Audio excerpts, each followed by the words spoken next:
Riverside, California, January of 1965. A.J. Foyt is chasing Dan Gurney for the lead in the Motor Trend 500. He pushes hard down the long back straight, trying to close the gap before turn 9. Then his brakes fail.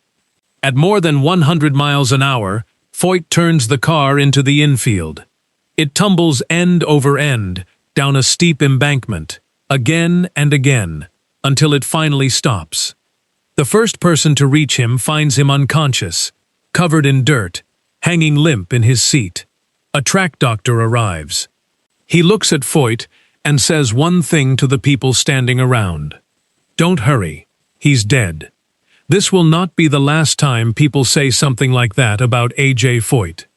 Over the next 6 decades, doctors, rivals, even his own family, will believe, more than once, that this is finally the end of him. Every single time, they will be wrong. And even the most famous story people still tell about how he survived that day at Riverside, the one repeated for 60 years, on television, in magazines, online, gets one basic fact wrong. Most of it never actually happened. Before Riverside, A.J. Foyt was already becoming a legend. Born in Houston, Texas, the son of a mechanic, he grew up around engines instead of toys. By his mid-20s, he was racing everything with wheels, midgets, sprint cars, stock cars, the biggest open-wheel machines in the country. In 1961, he won his first Indianapolis 500. But greatness in that era came with a price most fans never saw up close. Through the 1960s, drivers Foyt knew personally, men he had shared garages with, shared meals with, kept dying. Not one or two over the years, several in a single season, sometimes weeks apart. Every weekend, a driver climbed into a car without knowing if he would climb back out of it. Fellow racer Dan Gurney, who lived through those same years, later put it plainly. Drivers back then needed something like a wartime mentality, he said. Sooner or later, it was going to get you. That was simply the world A.J. Foyt raced in. For 60 years, the story stayed the same. At Riverside, right after the doctor said Foyt was dead, it was Parnelli Jones who saved him. Jones, his friend, his rival, another driver in that same race, supposedly climbed into the wrecked car himself, reached into Foyt's mouth, and cleared away the dirt so he could breathe again. It is a great story. It has appeared in newspaper retrospectives for decades. It appeared in one of Espan's biggest feature pieces on Foyt's career, years later. It has shown up in dozens of articles and videos since then, right up to recent years, still being repeated as fact. There is just one problem with it. It probably never happened. Biographers who went back through the original newspaper coverage from 1965 found something different.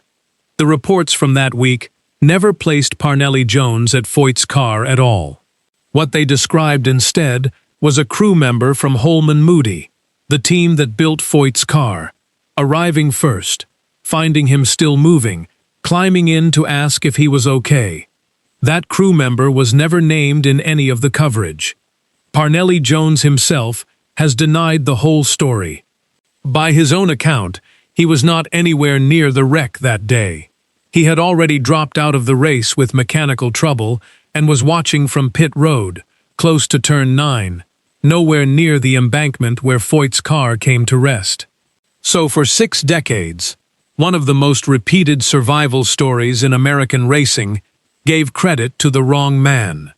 The person who actually reached A.J. Foyt first, the one who may have kept him breathing long enough for real help to arrive, was never named at all. This is not just a story about who gets remembered and who gets forgotten. It is the first sign of something that will keep happening to A.J. Foyt for the rest of his life. People deciding, with total confidence, that they know exactly what happened to him, and getting it wrong. 1966 was a brutal year, even by the standards of that era. In June, at a race in Reading, Pennsylvania, 2 drivers Foyt knew, Judd Larson and Red Regal, died in a sprint car crash. Later that same season, At Ascot Park in California, 2 more drivers were killed in another crash. The race was stopped so the track could be cleared. Then it restarted. A.J. Foyt was leading that restarted race when his engine blew and took him out of it. That same night, he got in a car and drove to Sacramento. The next day, he raced again, and he won. Years later, his biographer sat with him and asked the obvious question. He had just watched drivers he knew die, not once but twice in a matter of months, and he had gone right back to racing within hours each time. How did he keep doing that? Foyt seemed almost surprised by the question, as if it had never occurred to him that it needed an answer. It was simply what they did, he said. Not a speech, not an explanation, 4 words, delivered like it was the most obvious thing in the world. For a lot of drivers in that era, racing again the same week someone died was how they got through it. Stopping to think about it too long was the dangerous part. For A.J. Foyt, that pattern already defined his life. A year and a half earlier, at Riverside, a crash had nearly ended him. Now death was reaching for him through the people around him instead. Both times, he went right back to a race car. The next real test, at Road America, was still more than 2 decades away. 25 years after Riverside at Road America in Elkhart Lake, Wisconsin, the brakes on Foyt's car failed again. He was 55 years old.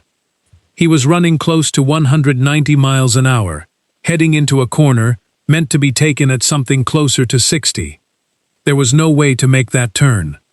The car went off the track and slammed into a dirt embankment. The injuries were among the worst of his entire career. His left knee was shattered. His shin bone was driven upward, through the knee, into his own thigh. Both heels were crushed. He stayed conscious through all of it. As rescue workers tried to free him from the wreckage, he begged them to hit him in the head with something, anything, just to knock him out, because the pain had become unbearable. He was flown to Milwaukee for emergency surgery. Before doctors operated, they were not talking about when he would race again. They were talking about whether they could save his legs at all.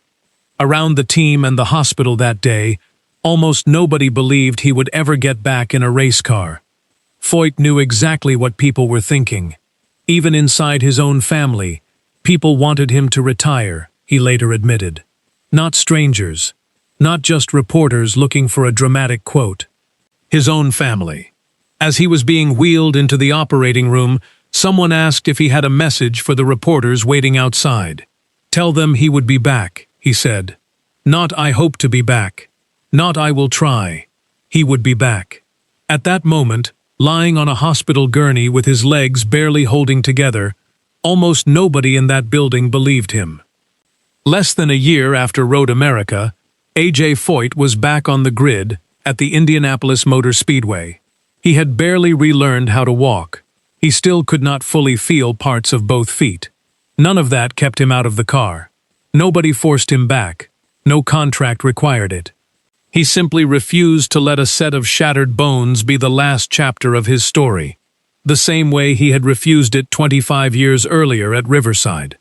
Later in his life, Foyt talked openly about something most drivers of his generation never admitted out loud. "Plenty of race car drivers claim they were never scared behind the wheel," he said.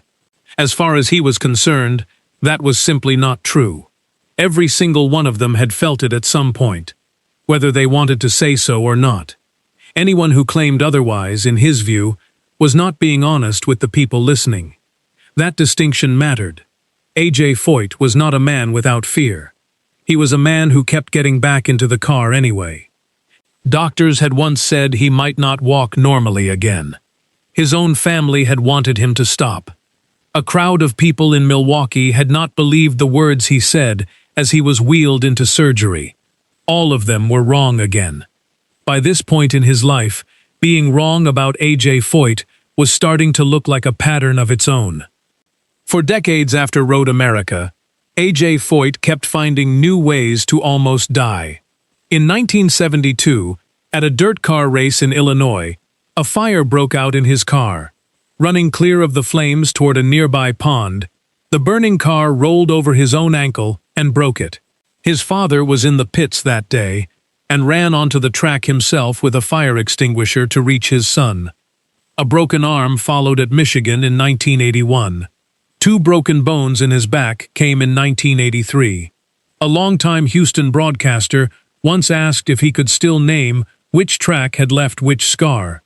Foyt pulled up his shirt and pointed to each one, remembering every single track by name. Twice on his own ranch in Texas, in 2005 and again in 2018, he was attacked by swarms of Africanized bees.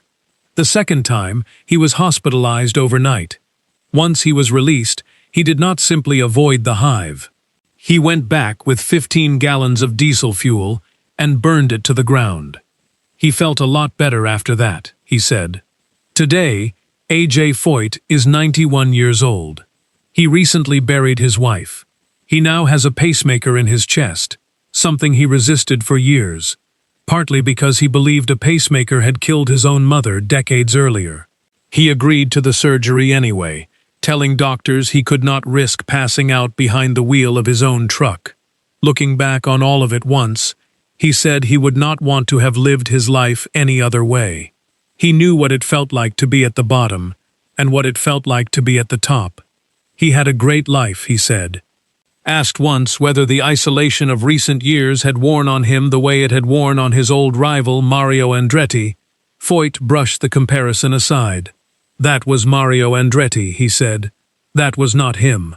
60 years after a doctor at Riverside told people not to bother hurrying because A.J. Foyt was already dead, the world is still waiting to be proven right about him. It has not happened yet. And somewhere in that original story from Riverside, there is still a man who was never named, the one who actually reached A.J. Foyt first. Foyt got 60 more years to tell his own story. That man never got even that much.